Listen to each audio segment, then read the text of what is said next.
In this video today, we'll be learning about the new raw tone curves options inside of the develop module in Affinity.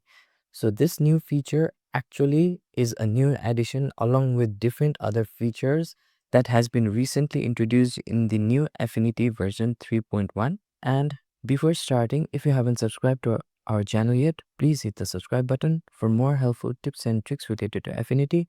And with that said, let's get started with the video. So to demonstrate this new feature, first of all, I'll open the Finder window, and from the Finder window, I'll simply click and drag one of our raw images inside of the new Affinity UI. Now, after dropping the image inside of the Affinity UI, you can see that this raw image has been successfully opened inside of Affinity, and specifically inside of the develop UI module inside of Affinity, where we can further pre-process this raw image and prepare this image further for layer-based editing inside of the Pixel Studio. Now, as you can see that this image is slightly less exposed. Therefore, first of all, let us increase the exposure by navigating to the right and slightly dragging the slider of exposure to the value of somewhere at 0.274.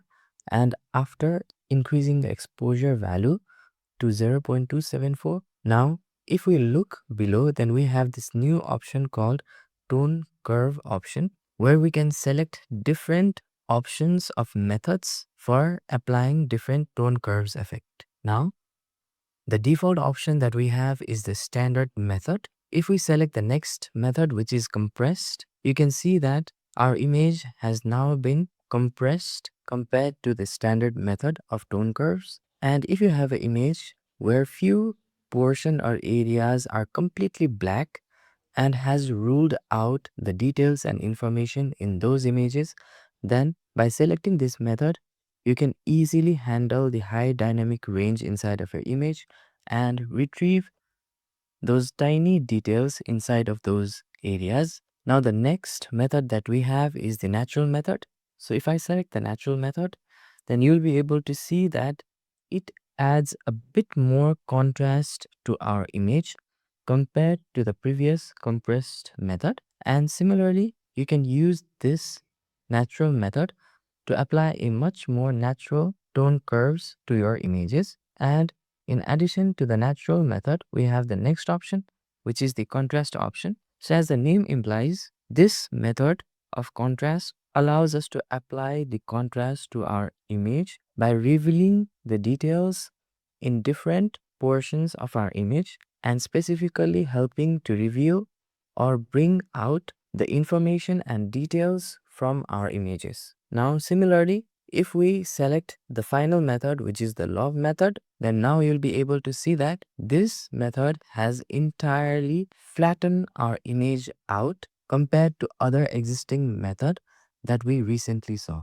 And you can see that this method has entirely compressed the highlights that existed in this raw image. Now, for this particular image, I'll simply select the method of contrast right here, since it helps to bring those tiny information back by applying much more contrast to our overall image. Now, if we are not satisfied with this method that we have recently selected, then we can also click on this particular icon at the top right corner of the tone curves panel and reset our image back to the standard method. Or if we simply want to disable the tone curves effect, then we can simply click on this checkbox icon to entirely get rid of the tone curves method as well. So for this image, as I'll be simply applying the tone curves effect here, I'll click on the checkbox of the tone curves and select the method to contrast to apply those contrast effect here. Now, after we are satisfied and feel like the image or this raw image is ready for further enhancement and editing, we can navigate to the top and click on develop. Now it has developed the image and the image is now ready for further pixel based editing. Next, similarly, let us again open our Finder window from the bottom, and after opening the Finder window, let us click on the next image that we have and then simply click and drag the image at the top of the contextual bar to open it as a new document. Now you can see that it has opened this image as a new document, and the develop module inside of Affinity also has been activated in order to pre-process and make adjustment to our raw images before sending this image for further pixel-based editing. Now, if you look at the right, then the tone curves is again applied to this new image as well. So this time, I'll simply uncheck the tone curves option, and after unchecking the tone curves option, you can see that no tone curves effect has been applied here now. And what we can do next is, instead of applying the tone curves effect, we can also apply or make adjustment to this image by not relying on the tone curves feature option that we have here. So for that, first of all, we'll simply increase exposure first. So let us increase the exposure to somewhere at 1.023. And after increasing the exposure, let us also increase the contrast, since we want to add a bit more contrast to this image, which has rocky texture in it. After applying or increasing the contrast, let us also increase the clarity slider a bit. Now, after applying these options, what we can do next is, let's navigate to the top and click on develop. Now, after developing this raw image, let us select the pixel option at the top, and from within the pixel option, by making sure this particular image is selected inside of the layers panel, let us select the filters option, and from within the filters option, let us select the haze removal option. Now, since I feel like this image has a bit of haziness inside of it, now you can see that it has automatically worked its magic and removed the haze from it entirely. Now, after removing the haze, we can simply click on the apply button right here, or if we want, we can also adjust the different slider options that we have right here. So I'll simply decrease the strength options a bit, and after decreasing the strength option, I'll simply click on the apply button right here. Now the next thing that we'll be doing is adding a new curves adjustment effect to this image.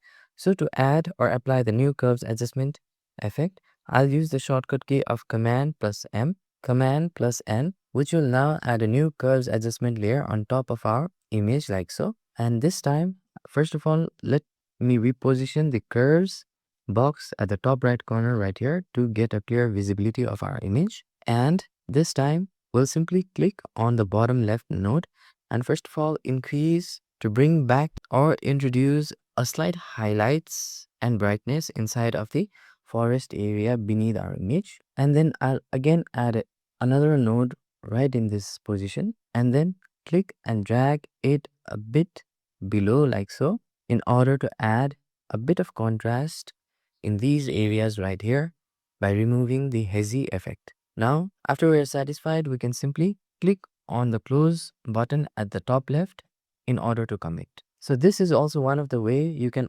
easily adjust your raw images without the help of the new tone curves option. However, for the one-click pre-processing of your raw files and images, you can easily do that with the new tone curves option inside of the develop module in Affinity. So if you find this video helpful today, please click on the like button, and for more helpful tips and tricks related to Affinity, hit the subscribe button.